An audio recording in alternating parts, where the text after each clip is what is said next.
Friends, हमारा जो next topic है वो है कि भाई जब कैपेसिटर में चार्ज स्टोर होगा तो उसमें कितनी एनर्जी स्टोर होगी। हमने कैपेसिटर की जब डेफिनेशन पढ़ी थी तो पढ़ा था कि कैपेसिटर एक ऐसी डिवाइस है जो चार्ज को और एनर्जी को स्टोर करने का काम करती है। तो जैसे जैसे चार्ज स्टोर होगा उसके अंदर, ऐसे ऐसे ही उसके अंदर एनर्जी स्टोर होगी।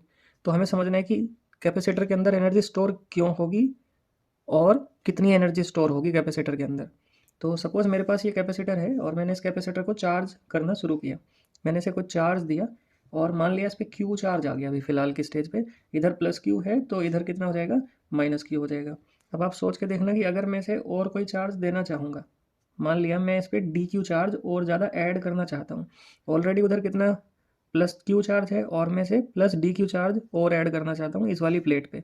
तो होगा क्या कि ये जो पॉजिटिव चार्ज है इस पॉजिटिव चार्ज को रिपेल करेगा। तो इसका मतलब ये हुआ कि ये चार्ज अपने आप तो इधर स्टोर जाके होने से गया। तो होगा क्या कि मुझे इस चार्ज को स्टोर करने के लिए वर्क करना पड़ेगा against the repulsion of that positive charge already already present on that plate. पहले से ही जो चार्ज है प्लेट के ऊपर उसके अगेंस्ट स्टोर करने के लिए मुझे वर्क करना पड़ेगा।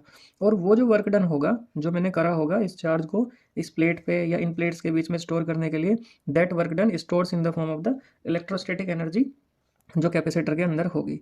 तो सिंपल कॉन्सेप्ट है कि मैं वर्क डन निकालूंगा कि स्मॉल चार्ज है कोई, उस स्मॉल चार्ज को स्टोर करने में कितना वर्क डन होगा। पहले तो मैं वो स्मॉल वर्क डन निकालूंगा, then after I will integrate that. मैं उसे क्या करूँगा, इंटीग्रेट कर दूंगा जितना भी चार्ज मुझे स्टोर करना है उसके लिए। ठीक है, तो हम समझेंगे कि एनर्जी स्टोर क्यों हुई। जो एनर्जी है, energy stores in capacitor. Capacitor के अंदर एनर्जी स्टोर हुआ करती है against the repulsion of charge already present on the plate. जो प्लेट पे ऑलरेडी चार्ज है उसके रिपल्शन की वजह से एनर्जी स्टोर हुआ करती है। When we store charge on a plate.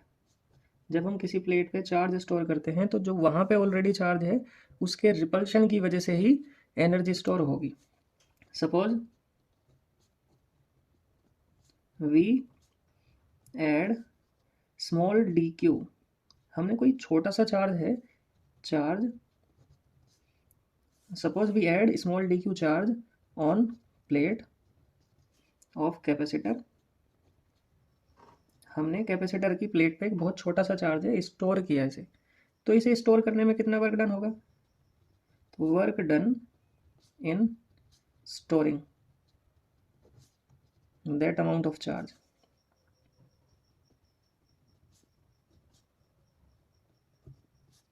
वो कितना होगा, हमारे पास एक रिलेशन है कि भाई D V is equal to D W upon D Q, या sorry V is equal to W upon Q. W upon ये रिलेशन यहाँ से आया था, V is equal to W upon Q वाले रिलेशन से हमने क्या किया, क्योंकि चार्ज हमारा स्मॉल है तो हमने उसके लिए जो वर्क डन मान लिया वो डी डब्ल्यू मान लिया। तो यहाँ से डी डब्ल्यू की वैल्यू कितनी आई, डी डब्ल्यू आ गया हमारा वी इंटू डी क्यू। ठीक है, वी की वैल्यू अगर मैं यहाँ से निकालूंगा, सपोज इस पर क्यू चार्ज है और इसकी कैपेसिटेंस जो है कैपेसिटर की कैपेसिटेंस है इसकी सी। ठीक है, कैपेसिटेंस कितनी है सी। तो हमारे पास रिलेशन है कि Q is equal to c v. तो यहाँ से अगर मैं V की वैल्यू निकालूंगा तो कितना होगा, Q अपॉन सी। ठीक है, since V is equal to Q upon c, so d डब्ल्यू कितना बन जाएगा, डी डब्ल्यू बन जाएगा Q upon c into d q. अब हम इसे क्या कर देंगे, अब हम इसे इंटीग्रेट कर देंगे। इंटीग्रेट बोथ साइड्स, दोनों साइड को क्या करने वाले हैं हम इसे इंटीग्रेट करने वाले हैं। तो डी डब्ल्यू का इंटीग्रेशन करेंगे इधर तो हम, और Q upon c into d Q का इंटीग्रेशन करेंगे। इंटीग्रेशन करने के लिए हम लिमिट्स का ध्यान रखेंगे। इनिशियली हम मान लिया कि इस पे चार्ज नहीं था, कैपेसिटर पे जीरो चार्ज था, और बाद में हमने इस पर कैपिटल क्यू चार्ज स्टोर कर दिया। जब शुरुआत में चार्ज नहीं था तो शुरुआत में वर्क डन भी नहीं करना पड़ा हमें, क्योंकि इधर कोई चार्ज था नहीं तो रिपल्शन कौन करेगा। तो अगर मुझे इस पर कोई चार्ज इनिशियली ऐड करना था, कोई वर्क डन नहीं करा। लेकिन जब इस पर एक बार चार्ज स्टोर होना शुरू हो गया तो वो चार्ज आने वाले चार्ज को रिपेल करने लगा। तो फिर उसके रिपल्शन के अगेंस्ट चार्ज को स्टोर करने के लिए वर्क करा गया और वही वर्क इसके अंदर स्टोर हो गया। ठीक है, तो मान लिया टोटल चार्ज को स्टोर करने में जो वर्क डन हुआ वो डब्लू हुआ। तो जैसे ही हम इंटीग्रेशन करेंगे तो डी डब्ल्यू का इंटीग्रेशन सिंपली डब्लू बन जाएगा। लिमिट हम ऐसे रखेंगे, यहाँ जो कैपेसिटी है वो कैपेसिटी कांस्टेंट है। हमें पता होना चाहिए कि जो कैपेसिटी है कैपेसिटर की, ना तो वो चार्ज पे डिपेंड करती और ना ही पोटेंशियल डिफरेंस पे डिपेंड करती। हमने सबसे पहले वाली वीडियो में कैपेसिटर की ये पढ़ा था कि कैपेसिटी जो है वो शेप, साइज और मीडियम पे डिपेंड करती है, ना कि चार्ज और पोटेंशियल डिफरेंस के। ठीक है, तो इंटीग्रेशन हम किसका करेंगे, केवल क्यू का इंटीग्रेशन करेंगे। ठीक है, ये डी क्यू जो है ये इंटीग्रेशन में हेल्प करेगा। फाइनली इंटीग्रेशन क्यू का होगा। अगर ये क्यू ना होता तो मैं सिंपली डी क्यू का डी हटा देता और क्यू बच जाता। अभी यहाँ क्यू की पावर कितनी है, क्यू की पावर है 1। ठीक है, तो जब क्यू की पावर 1 है, इंटीग्रेशन करने का तरीका है कि आप पावर में 1 जोड़ देंगे। तो 1 में 1 जोड़ेंगे तो 2 बन जाएगा, और जो नई पावर बनी वही अपॉन में आ जाएगी। ठीक है, और फिर लिमिट सब्सटीट्यूट करनी है हमें। तो पहले अपर लिमिट रखेंगे, तो डब्ल्यू की जगह पहले डब्ल्यू रखेंगे और माइनस, फिर डब्ल्यू की जगह 0 रखेंगे। इसी तरह से 1/c, पहले स्मॉल क्यू की जगह कैपिटल क्यू रखेंगे तो क्यू स्क्वायर अपॉन 2 माइनस, फिर स्मॉल क्यू की जगह क्या रखेंगे, 0, 0 का स्क्वायर अपॉन 2।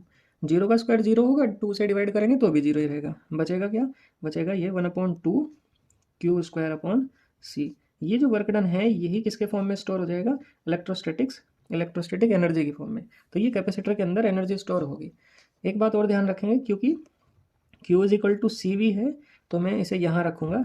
तो यू ई से मतलब है U फॉर एनर्जी और E फॉर इलेक्ट्रोस्टैटिक्स एनर्जी। ठीक है, तो 1/2 क्यू की जगह रखूँगा तो सी स्क्वायर वी स्क्वायर अपॉन सी बन जाएगा। कटेगी एक पावर बच जाएगी, तो ये फार्मूला होगा 1/2 सी वी स्क्वायर। ये काफ़ी इंपॉर्टेंट फार्मूला है, इसे ध्यान रखेंगे हम।